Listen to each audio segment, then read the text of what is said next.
Sitting here in London, these are two very important people. One, Riz Syed, of course, who is from India Homes himself, the consultancy that advises on buying homes in India, and one of the developers here, property consultant and developers here, Mr. Chugh. And both of them have come to sell India, estates in India, to the UK public. So let me start by asking both of you, how is it going? So it's been after Brexit, I'll say things have a little changed for the fact, but nothing has changed on the economy side. So still, Indian economy is pretty good. So nothing to worry, but just people fear that they might lose their jobs or the currency might go down. But I still feel it's strong. The fundamentals are pretty strong. So nothing would change. I think we'll see a lot of walk-ins today in this exhibition, which in itself is a good sign for the economy.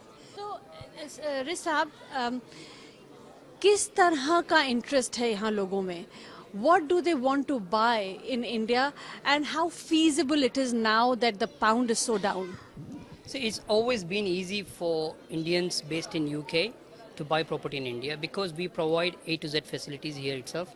So they don't need to run around to India up and down to view properties. Everything can be done through VR, through Skype and all those things. The site visits can be arranged. Plus all the documentation, and major banks like HDFC is present already here in UK. So it's easy for them to invest. And there is a huge scope for Indians based in UK to invest in India because it makes them easy by selecting the property, because we are experienced investment advisory firm and we help them choose the right product. We don't sell them only one product. We have pan-India projects throughout India. They can think about which project is good for them, and they can do their surveys sitting in our offices, and we calculate all the losses and gains out of each product. Then only we approach the client, so which is easy for them, so they don't need to run around. Plus all the banks are here to support them, so that way, first thing, value for money is there. And second thing is, quite understandably, they get what they want instead of running again and again. One stop shop है, ये आपका कहने का मतलब है. Another thing, जब कोई invest करना चाहे या खरीदना चाहे, tell me the few things in terms of documentation, in terms of time structure and money that they should have. Just a few tips. See, basically any person who wants to invest needs only 10% these days. So the rest can be paid either through bank, or he can raise as the construction link payment plans are. But mostly all the developers are coming up with plans for NRIs, which is subvention schemes, so which shouldn't affect much of the exchange rate, first thing first. So they can have a nice sleepover after investing, and they don't need to worry about what's going to happen of property market. And second thing is, they know where to invest because we are doing all the due diligence for them. So we are not going to give them projects which are already saturated and there won't be much return on income. Okay. What are the pitfalls to look out for?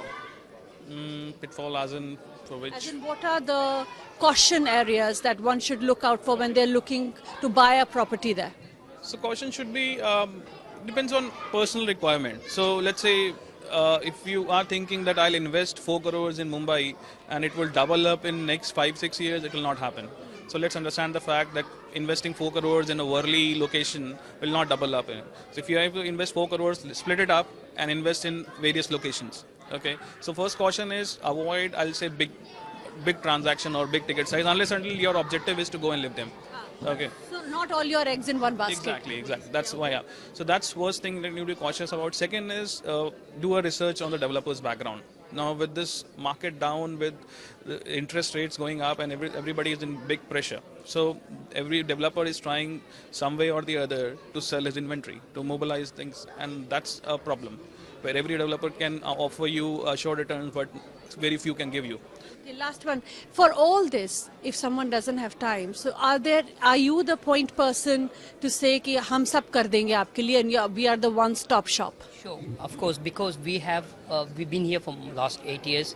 and we have been successfully selling Indian properties, not only in India, Dubai and other places as well. So the banks, you mean to the bank? Yeah, see, there's a lot of banks like HDFC, India Bulls, and other banks which are based in UK, and it's easy for them to get the loans approved. And And they all the provide time- consultancy of investment consultancy as Yes. well. Thank you very, very much. Very, very practical advice coming here from two consultants as well as the bank itself about how to buy houses in India, who can buy it and what are the pitfalls. I hope you gained a lot of knowledge from there. So if you're looking for a second home or getting back to India at some point in time, this is the time you can buy it. Pound is going down. In the next segment, we are going to talk to the people of how enthusiastic they are about this entire initiative. Do they actually want to go back and buy their second home, even invest in India or not?